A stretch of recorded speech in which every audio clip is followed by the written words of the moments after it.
C M ಆಗೋ ಕೆಲಸ ಮಾಡೋ ಕೆಲಸ ಹೈಕಮಾಂಡ್ನವ್ರು ಮಾಡೋದು. ಪರಮೇಶ್ವರ್ ಅವರು ಹಿರಿಯ ನಾಯಕರು ನಮ್ಮ ಪಾರ್ಟಿಯಲ್ಲಿ, ಬಹುತೇಕ ಪ್ರದೇಶ ಕಾಂಗ್ರೆಸ್ ಸಮಿತಿ ಅಧ್ಯಕ್ಷರಾಗಿ 8 ವರ್ಷಗಳ ಕಾಲ ಒಬ್ಬ ಅಧ್ಯಕ್ಷರಾಗಿ ಕೆಲಸ ಮಾಡಿದಂದರೆ ಅವರು ಮೊದಲನೇವರು. ನಮ್ಮ ಸಮಾಜದಲ್ಲಿ ಮೊದಲು ಉಪಮುಖ್ಯಮಂತ್ರಿಯಾಗಿ ಕೆಲಸ ಮಾಡಿದ್ದಾರೆ, ಹೋಮ್ ಮಿನಿಸ್ಟರ್ ಕೆಲಸ ಮಾಡ್ತಾ ಇದ್ದಾರೆ. ಅವರು ಕೂಡ ಸೀನಿಯರ್ ಇದ್ದಾರೆ, ಅರ್ಹರಿದ್ದಾರೆ, ಅದರಲ್ಲಿ ಎರಡನೇ ಮಾತಿಲ್ಲ. ಅವರ ಅಭಿಪ್ರಾಯನ ಅವ್ರು ಹೇಳಿದ್ದಾರೆ. ಈಗ ಸಿದ್ದರಾಮಯ್ಯನವರು ಮುಖ್ಯಮಂತ್ರಿಯಾಗಿ ಮುಂದುವರಿತಾರೆ. ಪ್ರದೇಶ ಕಾಂಗ್ರೆಸ್ ಸಮಿತಿ ಅಧ್ಯಕ್ಷರು, ಉಪಮುಖ್ಯಮಂತ್ರಿಗಳು ಅವರು ಕೂಡ ಮುಂದುವರಿತಾರೆ. ಈ ವಿಷಯ ಹೈಕಮಾಂಡು ಅಧ್ಯಕ್ಷರು ಮುಖ್ಯಮಂತ್ರಿಗಳ ಜೊತೆಯಲ್ಲಿ ಚರ್ಚೆ ಮಾಡಿ ತೀರ್ಮಾನ ತಗೊಳ್ತಾರೆ. ಸರಿ, ಇನ್ನೊಂದು ನಾನು ಪೂರ್ತಿ ಅಧ್ಯಕ್ಷರು ಬಹುತೇಕ ಅವರ ಅಧ್ಯಕ್ಷರಾದ ಮೇಲೆ ಪಾರ್ಟಿಯನ್ನು ಬಹಳ ಸಕ್ರಿಯವಾಗಿ ಗ್ರಾಮ ಪಂಚಾಯತಿ ಬೂತ್ ಮಟ್ಟದಲ್ಲಿ ಕೂಡ ಬಲಪಡಿಸಿ ಇವತ್ತು 136 ಸೀಟ್ ಬರಬೇಕಾದ್ರೆ ಕಾರಣಕರ್ತರಾಗಿದ್ದಾರೆ ಪ್ರದೇಶ ಕಾಂಗ್ರೆಸ್ ಸಮಿತಿ ಅಧ್ಯಕ್ಷರು.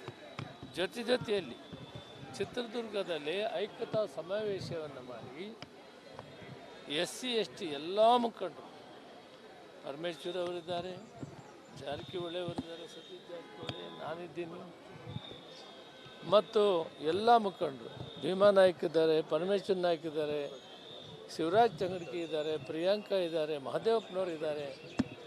ನಾವೆಲ್ಲ ಒಟ್ಟಿಗೆ ಸೇರಿ ಒಗ್ಗಟ್ಟಾಗಿ ಆ ಒಂದು ಐಕ್ಯತಾ ಸಮಾವೇಶ ಮಾಡಿದ ಕಾರಣ ರಿಸರ್ವೇಷನ್ನ ಉಳಿಸಬೇಕು, ಸಂವಿಧಾನವನ್ನು ಬದಲಾವಣೆ ಮಾಡೋ ಚಿಂತನೆ BJP ಮಾಡಿದೆ ಅನ್ನೋ ಕಾರಣಕ್ಕೆ ಈ ಶೋಷಿತ ವರ್ಗಗಳೆಲ್ಲ ಒಟ್ಟಾರೆ ಸೇರಿ ನಮಗೆ ಹೆಚ್ಚು ಬಹುಮತವನ್ನು ಕೊಟ್ಟು ಇವತ್ತು ಕಾಂಗ್ರೆಸ್ಸನ್ನು ಅಧಿಕಾರಕ್ಕೆ ತಂದಿದೆ. ಆದರೆ ಈ ವಿಷಯ ಏನಿದೆ ಮುಖ್ಯವಾಗಿ ಇದನ್ನು ಹೈಕಮಾಂಡ್ ತೀರ್ಮಾನ ಮಾಡ್ತಾರೆ. ಅದರ ಜೊತೆಯಲ್ಲಿ ಅಧ್ಯಕ್ಷರು ಮುಖ್ಯಮಂತ್ರಿಗಳು ಇದ್ದು ಈ ತೀರ್ಮಾನಗಳಾಗ್ತದೆ. ಯಾವುದೇ ತೀರ್ಮಾನ ಆದರೆ ಅದಕ್ಕೆ ನಾವು ಶಿಸ್ತಿನ ಸಿಪಾಯಿಯಾಗಿ ಬದ್ಧವಾಗಿರ್ತೀವಿ. ಪರಮೇಶ್ವರ್ ಅವರ ಅಭಿಪ್ರಾಯ, ನನ್ನ ಸೀನಿಯಾರಿಟಿ ಬಗ್ಗೆ ಅವರು ಮಾತಾಡಿದ್ದಕ್ಕೆ, ಅವರು ಅಷ್ಟೇ ಸೀನಿಯರ್ ಇದ್ದಾರೆ. ಅವರು ಕರ್ನಾಟಕ ರಾಜ್ಯದಲ್ಲಿ ಒಬ್ಬ ಬಹಳ ಮುಖ್ಯವಾದಂಥ ದಲಿತ ನಾಯಕರಾಗಿ ಹೊರಹೊಮ್ಮಿದ್ದಾರೆ ಮತ್ತು ಅವರು ಕಾಂಗ್ರೆಸ್ ಅಧ್ಯಕ್ಷರಾಗಿ ಹೆಚ್ಚಿನ ಕಾಲ ಕೆಲಸ ಮಾಡಿದ್ದಾರೆ. ಮೊದಲು ಉಪಮುಖ್ಯಮಂತ್ರಿ ಆಗಿದ್ದಾರೆ, ಅವರು ಕೂಡ ಅರ್ಹರಿದ್ದಾರೆ. ಆದರೆ ಇವೆಲ್ಲ ತೀರ್ಮಾನನೂ ಹೈಕಮಾಂಡ್. ಸರ್, KN ರಾಜಣ್ಣ ಅವರು ಒಂದು ಹೇಳಿಕೆ ಕೊಟ್ಟಿದ್ದಾರೆ ಸರ್. DCM DK ಶಿವಕುಮಾರ್ ಅವರು CM ಆದರೆ ಕಾಂಗ್ರೆಸ್ ಕಚೇರಿಗಳಿಗೆ ಬೀಗ ಹಾಕ್ತಾರೆ ಅಂತ ರಾಜಣ್ಣ ಅವರು ಹೇಳಿದ್ದಾರೆ. ರಾಜಣ್ಣವ್ರನ್ನೇ ಕೇಳಬೇಕು. ಬದಲಾದ ರಾಜಕೀಯ ಪರಿಸ್ಥಿತಿಯಲ್ಲಿ ಮುನಿಯಪ್ಪ ಅವರಿಗೆ ಹೈಕಮಾಂಡ್ ಏನಾದರೂ ಜವಾಬ್ದಾರಿ ಕೊಟ್ಟರೆ ನಿಭಾಯಿಸೋದಕ್ಕೆ ರೆಡಿ ಇದ್ದಾರಾ? ಈಗಂಥ ಸಂದರ್ಭ ಬಂದಿಲ್ಲ. ಹೈಕಮಾಂಡ್ ಏನು ತೀರ್ಮಾನ ಮಾಡಿದರೆ ಅದಕ್ಕೆ ಬದ್ಧವಾಗಿರುತ್ತೆ.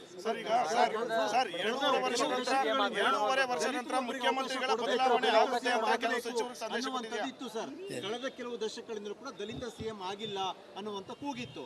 ಸಮಯ ಸಂದರ್ಭ ಒದಗಿ ಬಂದರೆ ಆ ಕೂಗಿಗೆ ಧ್ವನಿ ಜೋರಾಗುತ್ತಾ? ಈಗ ಅಪ್ರಸ್ತುತ ಇವೆಲ್ಲ. ಯಾಕಂದರೆ ಹೈಕಮಾಂಡ್ ತೀರ್ಮಾನಕ್ಕೆ ನಾವು ಬದ್ಧವಾಗಿರೋವಾಗ ಮುಂದಕ್ಕೆ ಏನು ಮಾಡೋದು ಮಾತಾಡೋದು ಸೂಕ್ತವಲ್ಲ.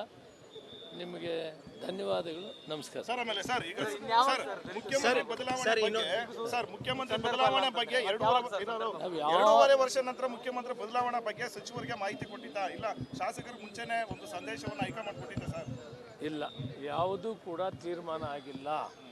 ಆ ತೀರ್ಮಾನಗಳೇನಿದ್ರು ಅಧ್ಯಕ್ಷರಿಗೂ ಮುಖ್ಯಮಂತ್ರಿಗಳು ಮಾತ್ರ ಗೊತ್ತಿದೆ, ಇನ್ಯಾರಿಗೂ ಗೊತ್ತಿಲ್ಲ. ಎಲ್ಲ ಊಹಾಪೋಹ. ಇನ್ನೊಂದು ಪಥಸಂಚಲನೆ ಬಗ್ಗೆ ಪ್ರಜಾಪ್ರಭುತ್ವ ವ್ಯವಸ್ಥೆಯಲ್ಲಿ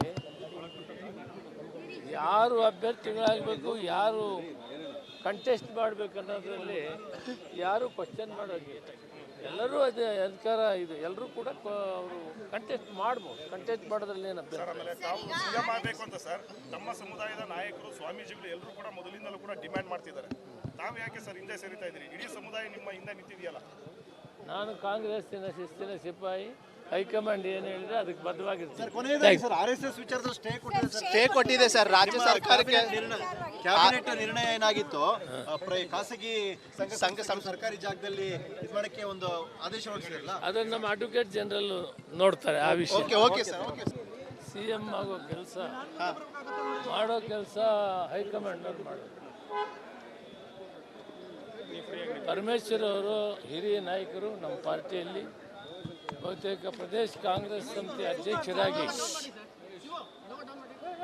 8 ವರ್ಷಗಳ ಕಾಲ ಒಬ್ಬ ಅಧ್ಯಕ್ಷರಾಗಿ ಕೆಲಸ ಮಾಡಿದಂದರೆ ಅವರು ಮೊದಲನೇವರು.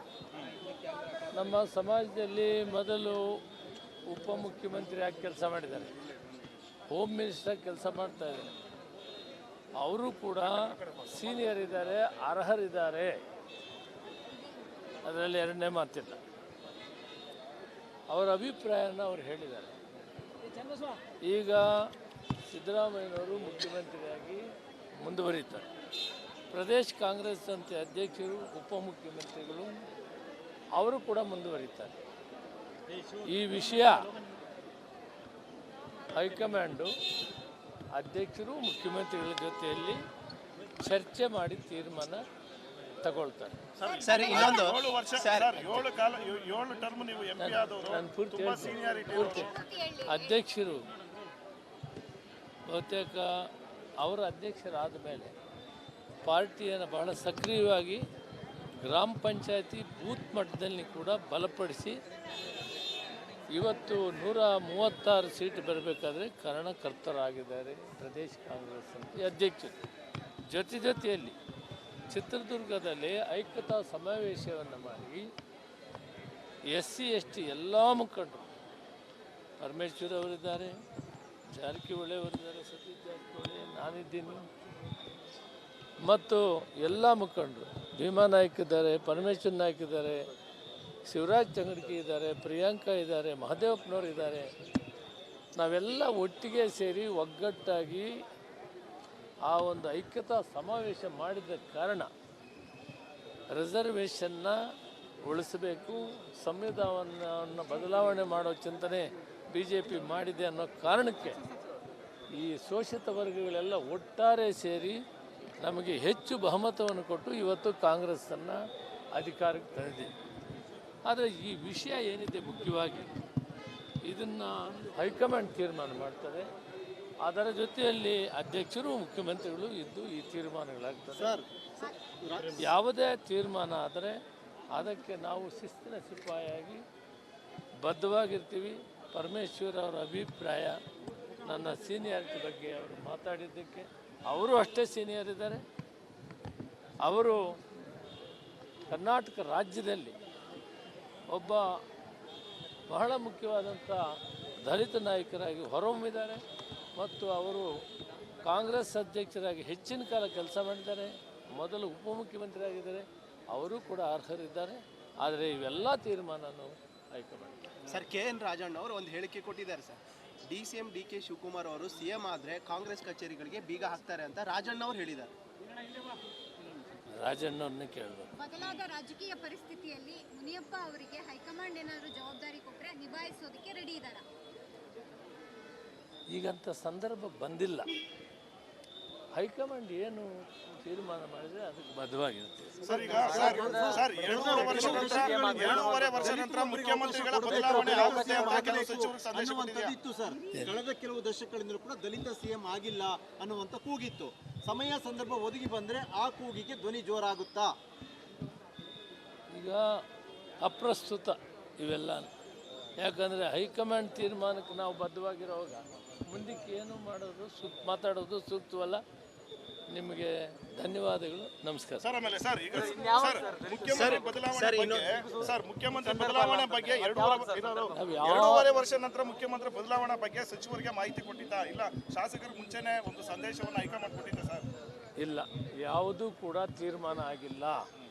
ಆ ತೀರ್ಮಾನಗಳೇನಿದ್ರು ಅಧ್ಯಕ್ಷರಿಗೂ ಮುಖ್ಯಮಂತ್ರಿಗಳು ಮಾತ್ರ ಗೊತ್ತಿದೆ, ಇನ್ಯಾರಿಗೂ ಗೊತ್ತಿಲ್ಲ. ಎಲ್ಲ ಊಹಾಪೋಹ. ಇನ್ನೊಂದು ಪಥಸಂಚಲನೆ ಬಗ್ಗೆ 2028ಕ್ಕೂ ಮುಖ್ಯಮಂತ್ರಿ ಸ್ಪರ್ಧೆ ಇರುತ್ತಂತೆ. ಪ್ರಜಾಪ್ರಭುತ್ವ ವ್ಯವಸ್ಥೆಯಲ್ಲಿ